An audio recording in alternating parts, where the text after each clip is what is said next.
Naridhia sana kwa wewe kujiongea nasi kwa yanayojiri. Awamu ni ya pili, ahadi ni kuwa tutakuwa tunaangazia miaka 4 baadaye kulingana na uamuzi uliofanywa wiki jana. Katika siku ya hii leo tulikuwa tunatarajiwa sisi kama Wakenya tupange foleni kupiga kura, lakini yote haya yatakuwa yanaangaziwa baada ya uchaguzi wa mwaka 2027 kufuatia uamuzi wa Mugure Thande. Lakini yote tisa katika siku hii ya leo muhimu tuangazie miaka 4 baadaye yake Rais William Ruto.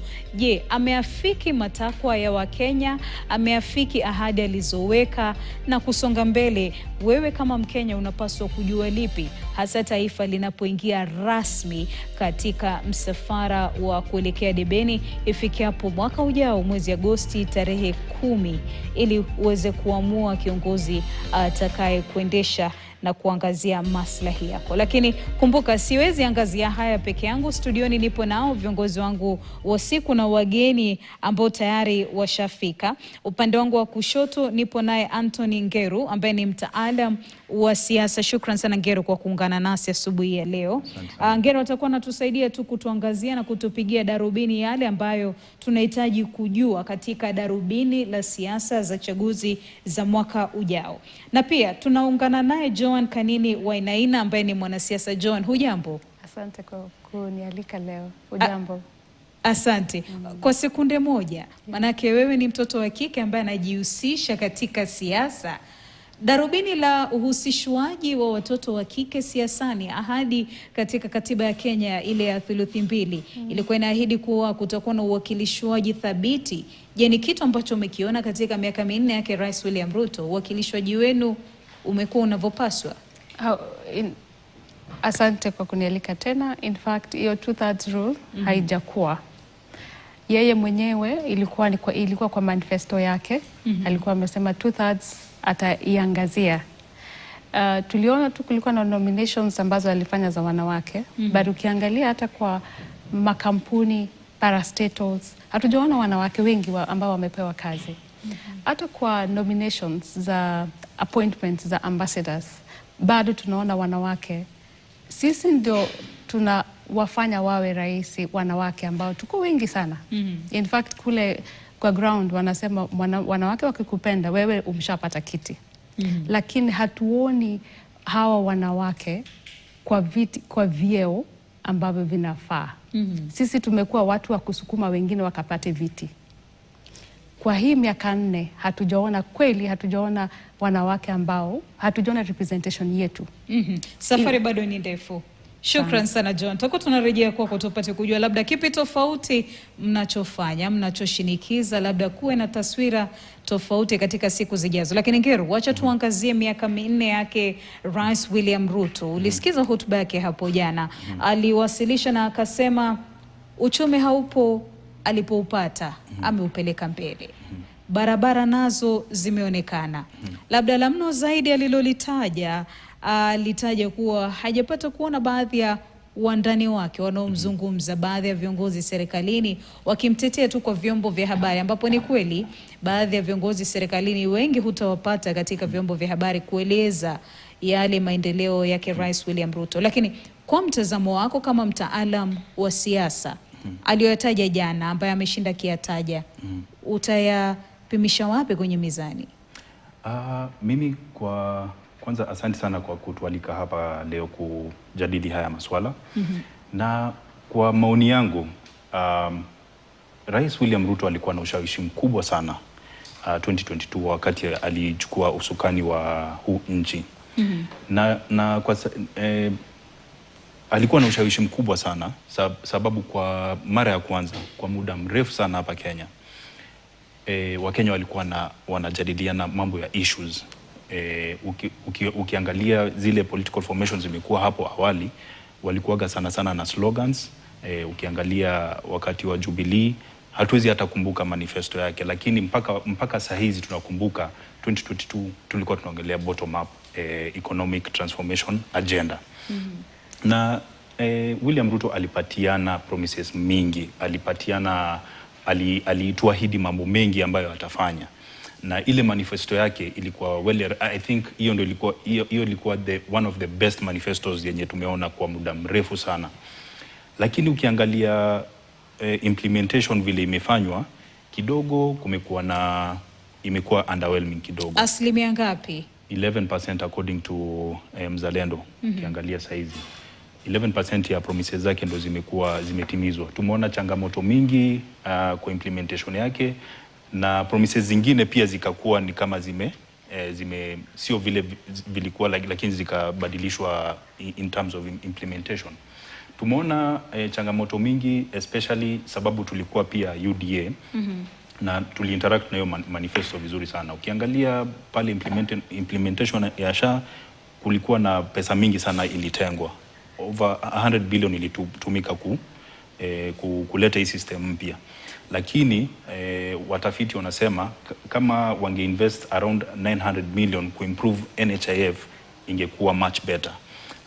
Lakini tunaona despite kutumia hiyo 100 billion bado SHA iko na changamoto zake.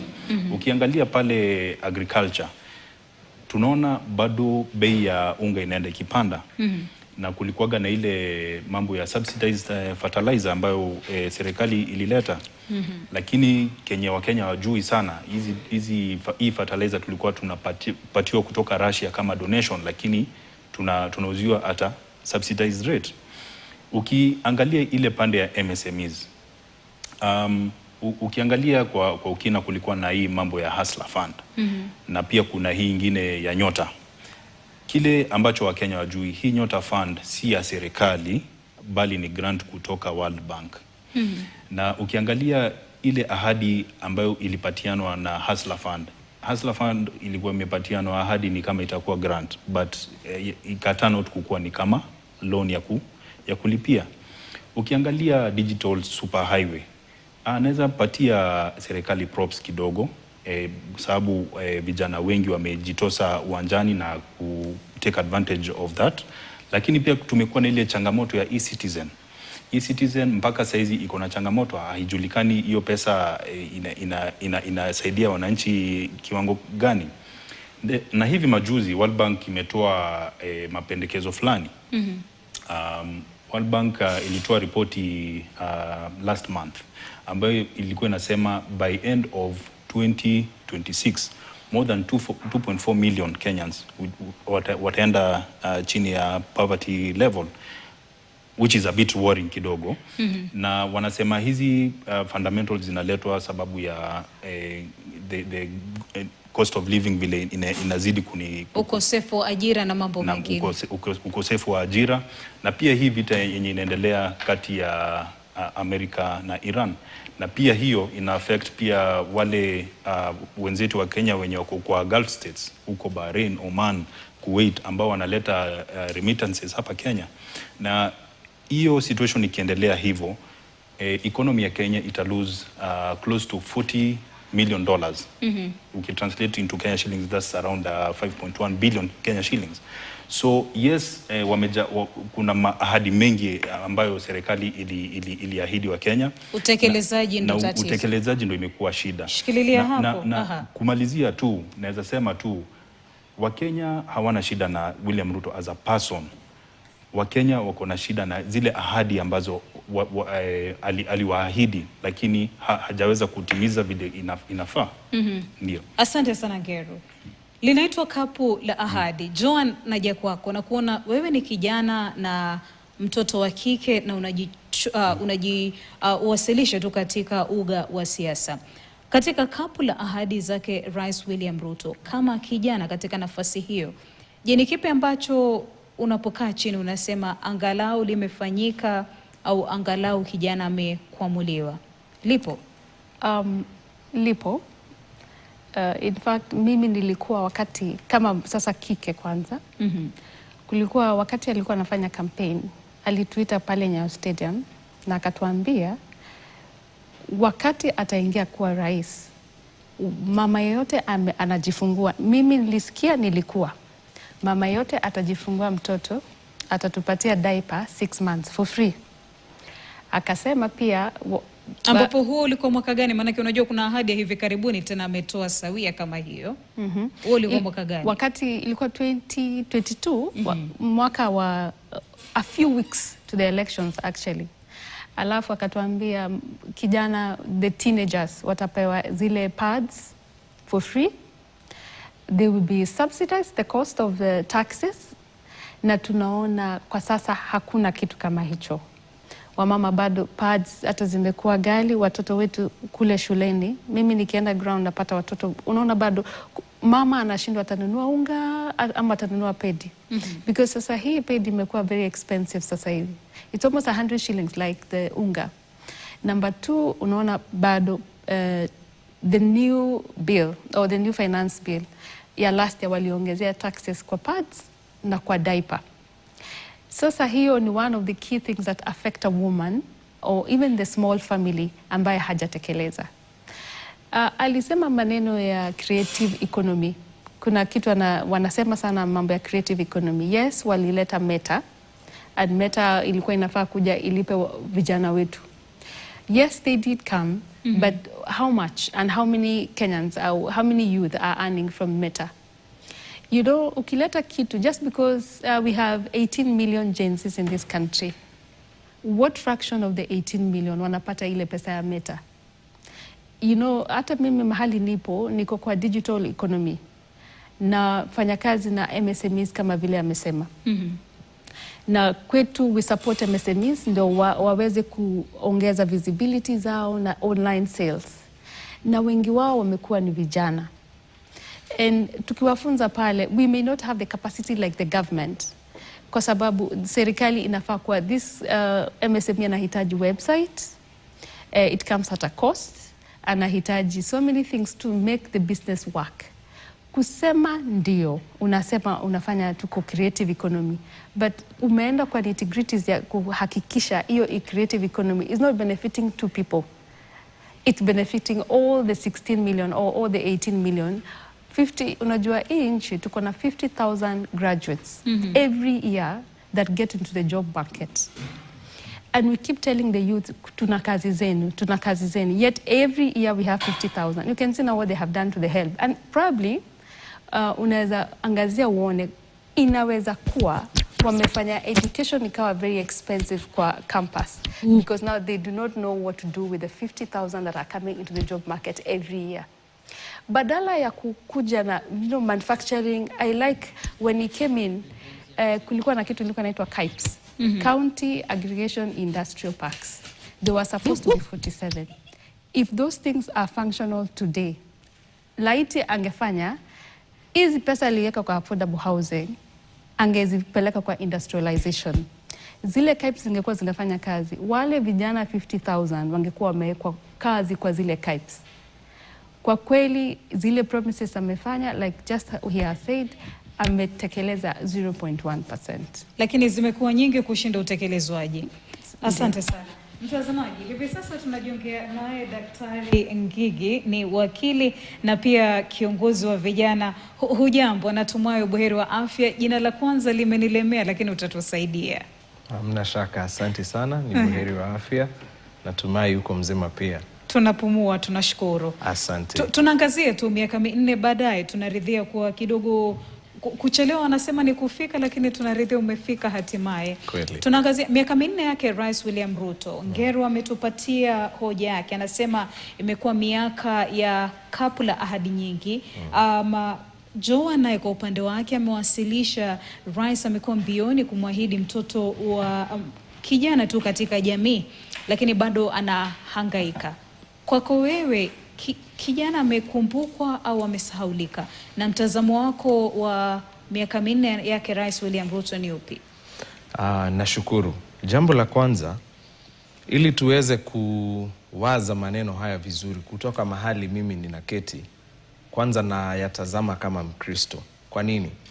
Kwa sababu rais ambaye tulimchagua na serikali hii, tulichagua on merit of them ascribing to Christianity. Na Proverbs chapter 12 verse 22 inasema hivi: Mungu anachukia, anadetest lying lips, kwa sababu yeye ni mtimizi wa ahadi. He is a fulfiller of promises. So all of us who ascribe to his faith must do the same. Nikiangalia mission ya Kenya Kwanza wakati ilikuwa inapatiana manifesto, mission yao ilikuwa inasema vizuri sana that they would want to realize the full potential of a hustler nation through the Marxist reorganization of society, taking from the rich and giving to the poor. That has never happened. In fact, it's the other way around. Now the poor are being milked everything out of them. Niruhusu tu nitaje jambo moja kuhusu universal health care. One of the key things ambazo Kenya Kwanza walisema watafanya ni kuensure tenders za universal health care zinapatiwa wale mama mboga. In fact, it is written mama mboga.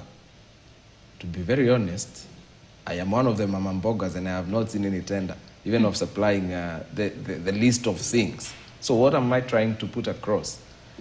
Tulikuwa na matumaini makuu sana. Hii serikali inaelewa shida na changamoto ambazo Wakenya wanapitia.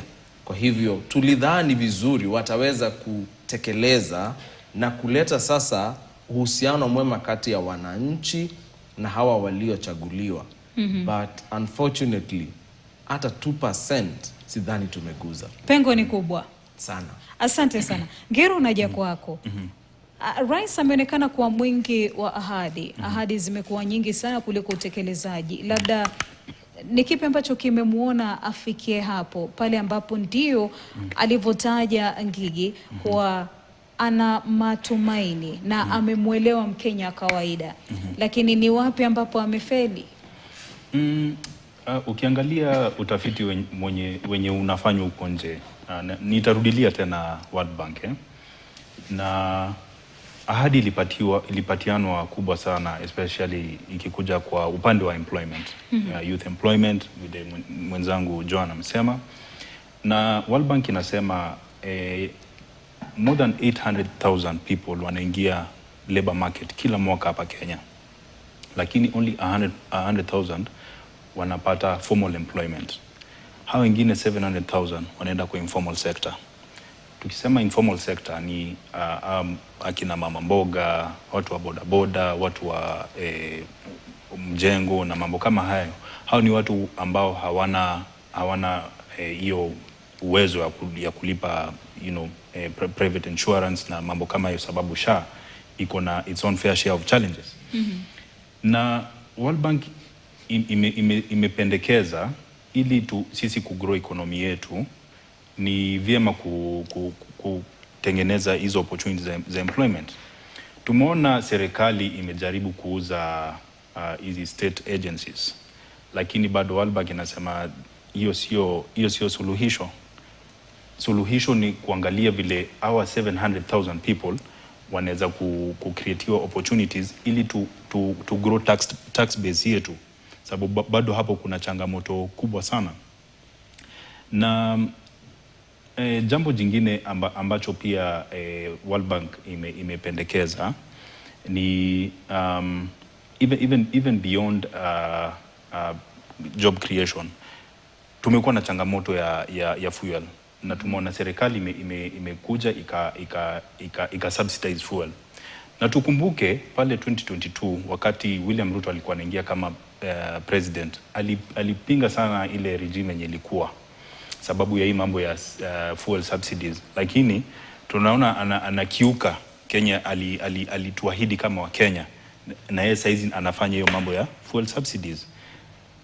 Mambo ya mafuta, walichukua hii mkondo wa G2G, na hatimaye baada ya miezi kadhaa tukaona fuel imepanda marudufu kwa historia ya Kenya, kiwango cha juu kabisa, haijafika mahali iko saizi.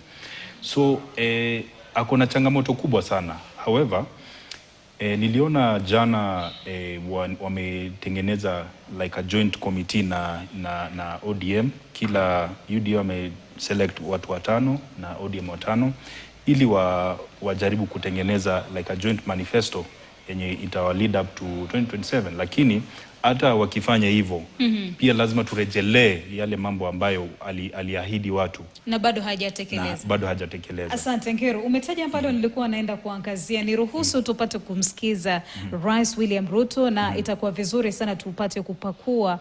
Je, muungano aliutengeza utamkwamua kutokana na kile ambacho kinamwandama kuwafeli wa Kenya? Wacha tusikize mtazamaji hotuba yake aliyokuwa anaizungumzia tu hapo jana katika kikao na baadhi ya viongozi kutoka ODM na wale wa serikali Kenya Kwanza.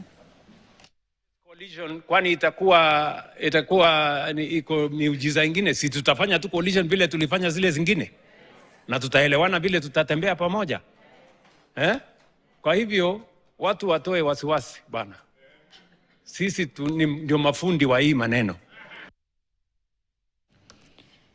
Naam, Joan.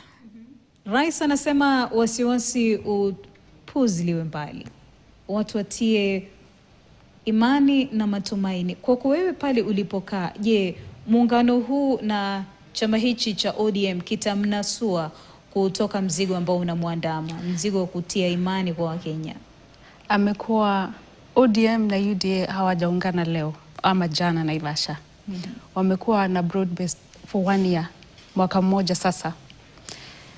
Ile ambacho wajafanya for the last 1 year, wametuonyesha what they can do. Kwa hivyo, kwa sasa hakuna kitu itawanasua. There is no miracle ambayo watakuja kufanya in the next 300 days. Broad-based came last year, wamekuwa na wakati wa kujinasua. Wakenya bado wanalia, hakuna chakula, hakuna afya, ameharibu elimu. Kama for the last 1 year hawajakuwa naye, unajua nimesikia akisema kwamba yeye ni mkarabati wa siasa. Anawaambia wao wenye walikuwa kwa mkutano wasiwe na wasiwasi. Sio wa Kenya. Anawaambia wale serikali tutapa. From what I get, aambi wa Kenya. So ile muungano yao tumewapatia opportunity. In fact, 2024 Gen Zs walitoka. Now they wanted a change of this government. And when they gave us the broad-based, Kenyans gave them an opportunity, wakaambia, okay basi, let's see what you can do. Na mpaka kwa sasa watu wanasema hapana. There's nothing, their aim is power. Wamesahau wale ambao waliwapeleka kwa power. Kwa hivyo UDA na ODM hakuna miracle watatufanyia in the next 300 days. In fact, mimi naweza waambia tu, they need now not take Kenyans deeper. Wakenya wako na shida, wasitupeleke kwa shida zingine zaidi. Kwa sababu leo hii ukienda kwa mama mboga, mtu wa bodaboda, wale watu ambao walikuwa wanaambiwa nyinyi tutawainua, au ndio wana complain hata zaidi. Bodaboda anasema mafuta imekuwa ghali, mama mboga anasema ile seedlings, ile fertilizer, hata kwa zile subsidies bado wanasema ile kuna fertilizer tulipewa na ilituharibia. Kwa hivyo kwa sasa hakuna mtu mwenye anasema amesaidika. Hii broad based kwa kweli hakuna kitu hawa watu watafanya. For the data is important. And if we check history of where people are coming from, and when we check where they are going to, we can clearly see what is in their mind, what they are capable of doing, and we have seen what broad-based can do. And in fact, ningeomba wa Kenya, do not give these people another opportunity to do this to us. We need a change of people who are feeling us. Na watu ambao wako makini kutengeneza nchi na kuinua jamii. Taifa kwa ujumla. Asante. Ngigi, naja kwako. Rais ametamatisha tu kuzungumza kuhusu uungwaji wake na chama cha ODM. Nikikumbuka tu marehemu Raila Amolo Odinga akijiongea tu naye Rais William Ruto. Ahadi ilikuwa kumkwamua Gen Z, kuangazia maslahi ya mama mboga kama alivyowasilisha Joan. Na umetaja kuwa wewe ni mmoja kati ya wale ambao unasema ni mwananchi wa chini kabisa ambaye aliamini ahadi zake Rais William Ruto. Tuanike wazi, je, ni mambo gani ambaye mama mboga au yule kijana katika jamii akiangalia tu hivi anasema tumefika mwisho? Asante.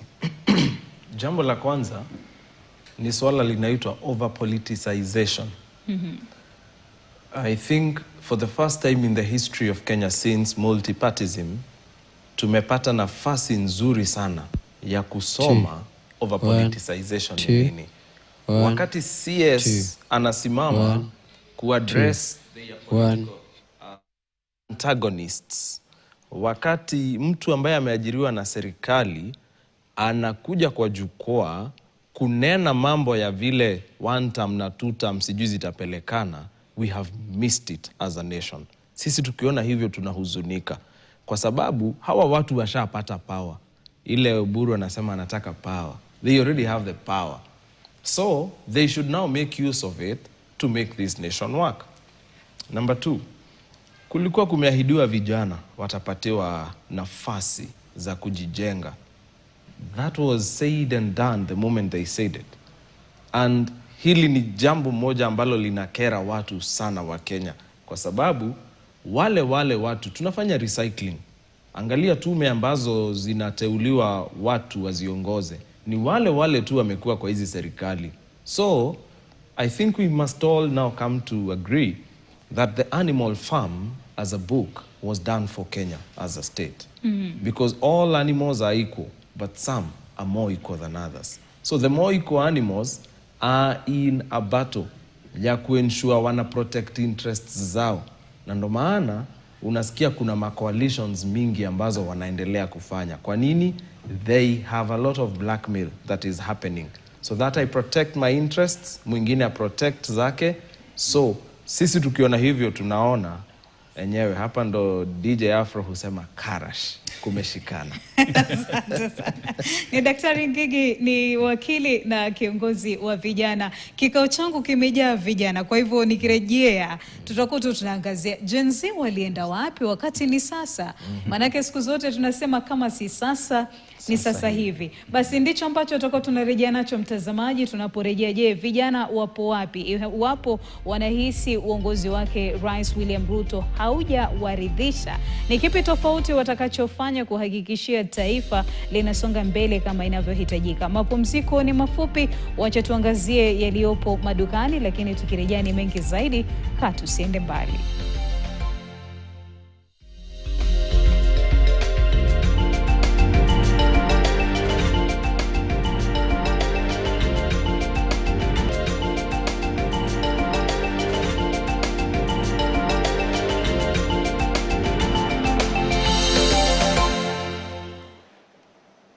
Shukran sana kwako wewe kuzidi kujiongea nasi hapa kwa yanayojiri awamu ya hivi sasa. Nipo na kikao ambacho tunaangazia hatma ya siasa za mwaka ujao zina maana gani kwa taifa, na bila shaka miaka 4 baadaye ya uongozi wake Rais William Ruto, kulingana na wageni wangu wa siku, imekuwa tu kapu la ahadi nyingi, lakini utekelezwaji limesalia kama jinsi tunavyosema la kwangu ni jicho. Basi studioni nipo nao wageni wangu wa siku. Upande wangu wa kushoto nipo naye Anthony Ngeru ambaye ni mtaalam wa siasa. Hapo katikati tupo naye Joan Kanini Wainaina ambaye ni mwanasiasa, na mwisho kabisa Daktari Ngigi ambaye ni wakili na kiongozi wa vijana humu nchini. Wananidukulia tu na kuangazia yale yanayoibuka katika upande wa siasa na uongozi wake Rais William Ruto. Ngeru, nitakuwa naja kwako. Kabla tuelekee mapumzikoni, nilikuwa tunauliza manake iwapo umepata muda hii leo kwenye gazeti letu la The Standard, mumeona jinsi tumeainisha tu wazi kuhusiana na idadi katika kila eneo. Lakini kati ya idadi hii muhimu sana kuwa nipo na vijana hapa, mpate kunielekeza. Je, jeshi tulilokuwa nalo ambalo lilimpeleka mbio Rais William Ruto mwaka 2024 na hata 2025 lipo wapi? Nitaanza kwanza na kusema historically hapa Kenya, ikifika wakati wa uchaguzi, hii cohort ya the younger generation imekuwa na changamoto kubwa sana when it comes to participation, registration na participation in voting. Lakini for the first time tunaona hii kundi la Gen Z linajitokeza vizuri sana, imara. Na kile kitu kenye kinatupatia motisha sana about the Gen Z movement yenye ilikuja kutoka 2024. Hawaongelei about our old guards. Hawa wanasema tunataka kazi. Wanaongelea maswala na ndio maana hii for the first time in the history of Kenya hii finance bill ilipingwa kwa njia kubwa sana, sababu tunakumbuka hata as much as tunasema serikali ime support the digital economy, tunakumbuka kulikuwa na kipengele moja katika hiyo finance bill ambayo ilikuwa na tax au ma content creators, na tukumbuke hawa ndio wale mahustlers wenye serikali ilikuwa inaongelelea. So na still apart from hiyo, unaweza sema pia hii serikali pia ime affectiwa pia na mambo mengine mawili makuu sana, na hiyo ilikuwa kutolewa kwa Rigathi Gachagua kama deputy president, na number 2 vile Raila Odinga alipumzika, na Mungu azidi kumpumzisha kwa amani. Sababu in the history of Kenya, apart from the Gen Z's protests, zilikuwa very very organic from the inception. The only person mwenye angeweza kumobilize such crowds ni Raila peke yake, sababu tunaona mobilization inafanywa, lakini inafanyagwa watu wanalipwa. Na nashukuru sana vile walijitokeza, sababu vile nimesema it was pretty organic.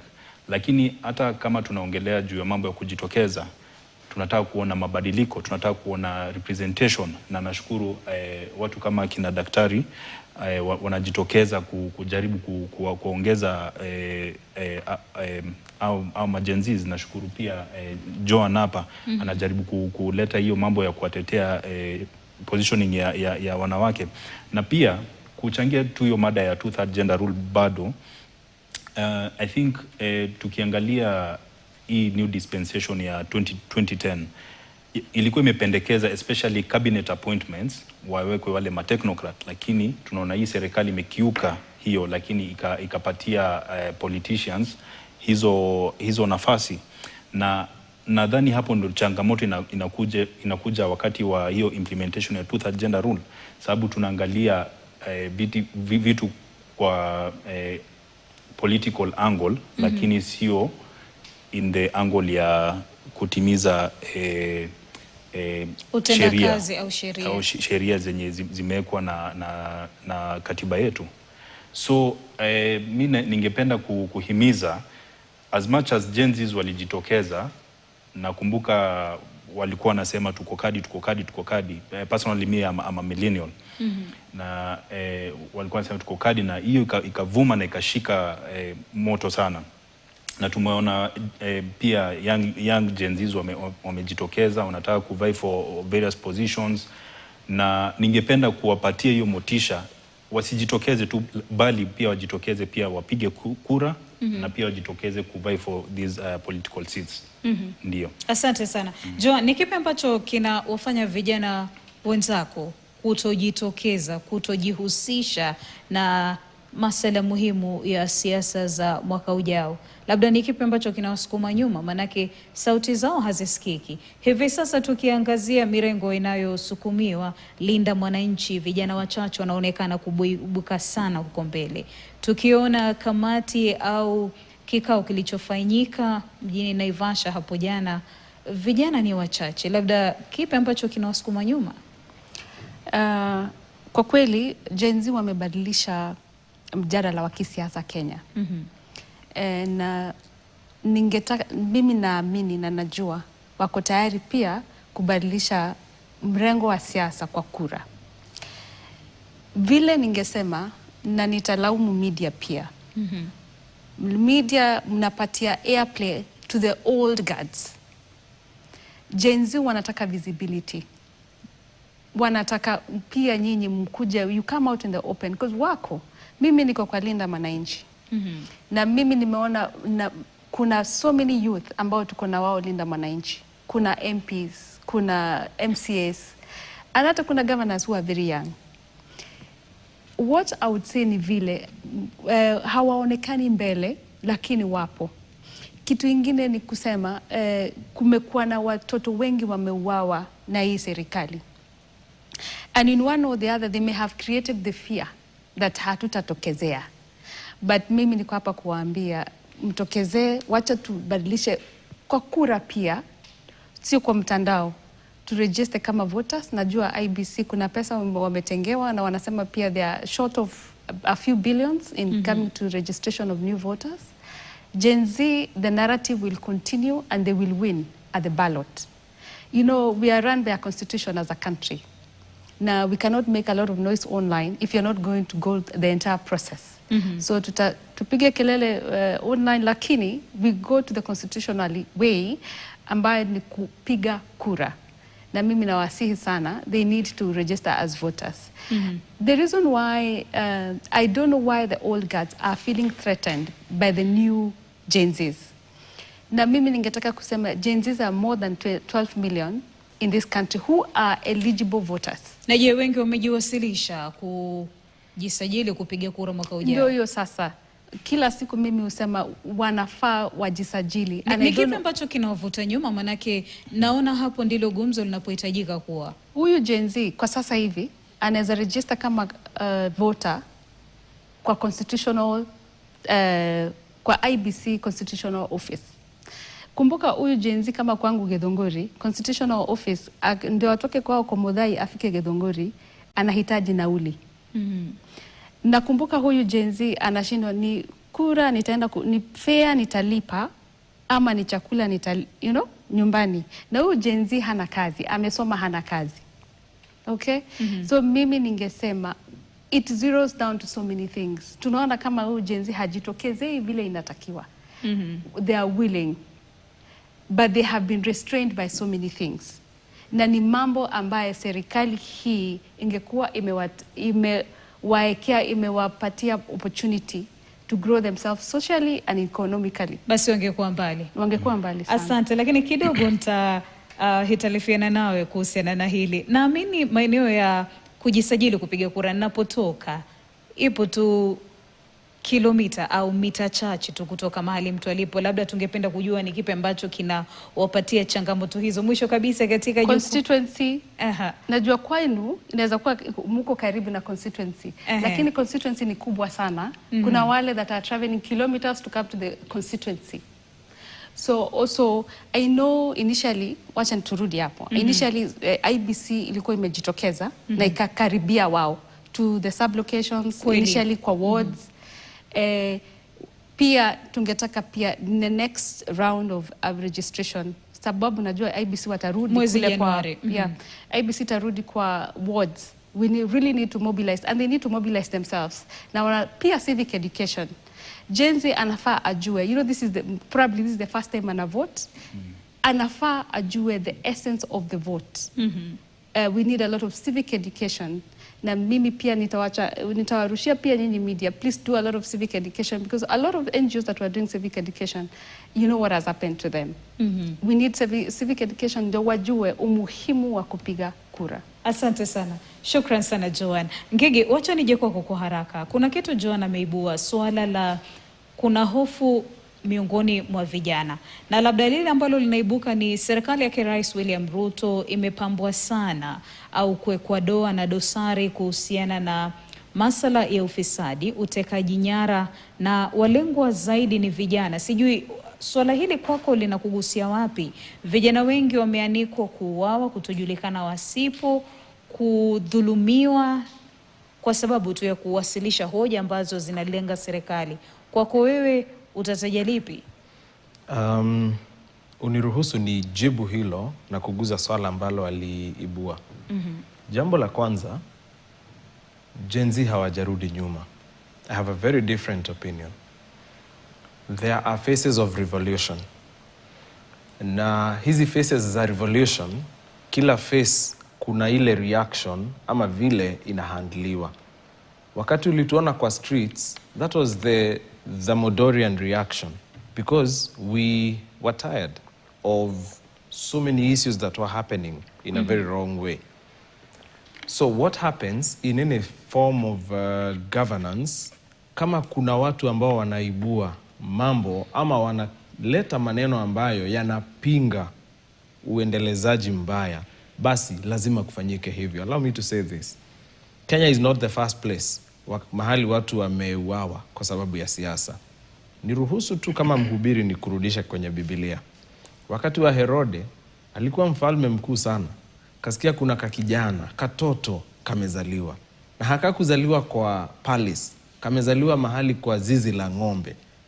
But he really got worried kwa sababu alikuwa anajielewa yeye haendelezi vizuri. So that threat caused him to intimidate the people of the day by killing every boy child that was below a certain age.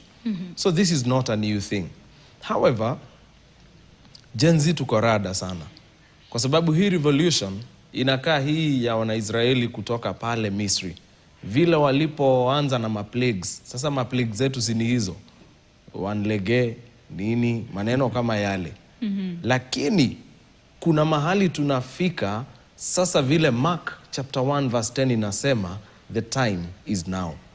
What she is saying, watu kujisajilisha kama pigaji kura. Gen Z are doing that. Na sisi kila wakati tunapata nafasi, tunaongea na wao, wanajua umuhimu wa kupiga kura. So it's a matter of timing. Labda kile ambacho kinaibuka Ngigi ni wanauliza wapo wapi? Hawaonekani, hawajihusishi.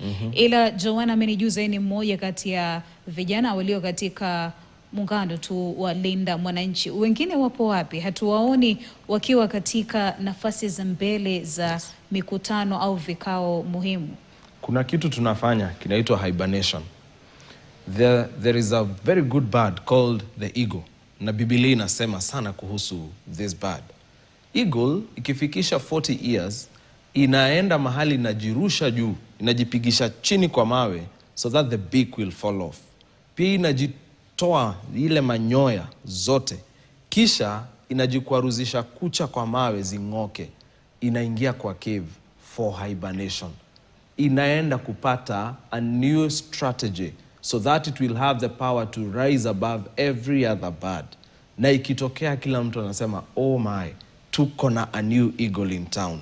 Gen Z ni tactics wamebadilisha, kwa sababu tulishapaa for the 40 years and now, as Mark says, this is a new dawn. So in this revolution, sasa kelele haitatusaidia. Sasa sisi tunaomba, tukiendelea kujisajilisha, tukiendelea vile my brother amesema, kuchukua nafasi za uongozi katika kanisa, katika msikiti, katika kiserikali, kwa sababu sasa tunajiwekea vile Rigathi Gachagua anasema, we are observing the ground as we prepare for the future. Asante. Ngero, sijui kama unakubaliana na hilo, kwa kuna muda ambapo kutokana na kile ambacho tulichokiona mwaka 2024, vijana wengi wa Gen Z walijitokeza kuisuta na kuilaumu serikali. Lakini hivi sasa wamesonga nyuma kidogo, wametuliza boli, ila watajitokeza wakati wa kupiga kura. Je, ndio taswira na picha unayoiona mwaka ujao? Yeah, I think vile mimi naona personally, having worked kwa political parties, I think ile changamoto imekuwa kubwa sana, imekuanga ndio tuko na hizo departments za youth katika political parties, but ikikuja kwa mainstream activities ni kama wamekuwa kitengwa. But nimeona recently in most of the political parties tumeanza kuona Gen Z wanawekwa kwa nafasi za NEC.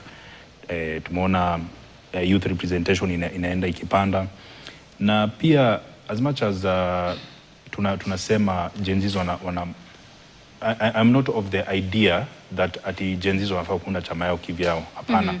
But let us make use of the existing structures, tuingie ndani kwa ndani kabisa, ili to grow pamoja kama because leadership see old guys, see Gen Zs. If you're a good leader, you're a good leader. See a women, if you're a good leader, you're a good leader. It doesn't matter if you're a Gen Z, a millennial, a lady or a man. So to make use of hizo structures zenye ziko. In terms of Gen Z kurudi nyuma, sidhani wamerudi nyuma, sababu tunaona over time wanatukumbusha sisi tupo. Tuliona 2024 wakijitokeza hiyo wakati wa protests, wakasema sisi tuko. After some time, wakati wa voter registration, wakajitokeza au ndo wakaleta hiyo moto ya tuko kadi, mpaka hata old guards wakachukua hiyo nini, wimbi hilo. Na Kile ningependa tu kuhimiza in terms of participation ya Gen Zs, waendelee na hiyo kutukumbusha that wako, waendelee kufanya hizo activities, sababu hawa the young guards, seme Gen Zs, millennials na hao wengine wote wako na advantage ya social media. Social media kwa hii campaign yenye inakuja itakuwa a very key channel ya kufanya campaign, na hiyo mambo yote yenye wamekuwa ikifanya imekuwa ikifanywa through social media. Na pia mainstream media inaipick up bit by bit. So Gen Zs naweza sema hawajatulia, bado wako, na bado nazidi tu kusisitiza na kuwahimiza apart from registration wasifanye ile makosa yenye sisi tulifanya kama millennials, sababu sisi ukiangalia vile nimesema historically youths wamekuwa very lethargic ikikuja kwa participation ya elections, na the same youth utamsikia 2 years after elections ana complain about serikali. So wasifanye ile makosa yenye sisi tulifanya, waregister, wajitokeze na pia wachukue hizo nafasi na nyadhifa katika serikali. Asante sana. Ni Anthony Ngeru, mtaalam wa siasa, Joan Kanine Wanaina, mwanasiasa, na mwisho Daktari Ngigi ambaye ni wakili na kiongozi wa vijana. Niruhusu tukirejea tutakuwa tunaangazia utayari wa IEBC na pia makali ya upinzani labda yana maana gani kwa serikali iliyopo. Mtazamaji, dakika ni za kuhesabu, lakini tukirejea itakuwa ni mengi zaidi, na awamu ya mwisho tupate kujua, je, IEBC ipo tayari na imejiandaa vipi? Usiende mbali.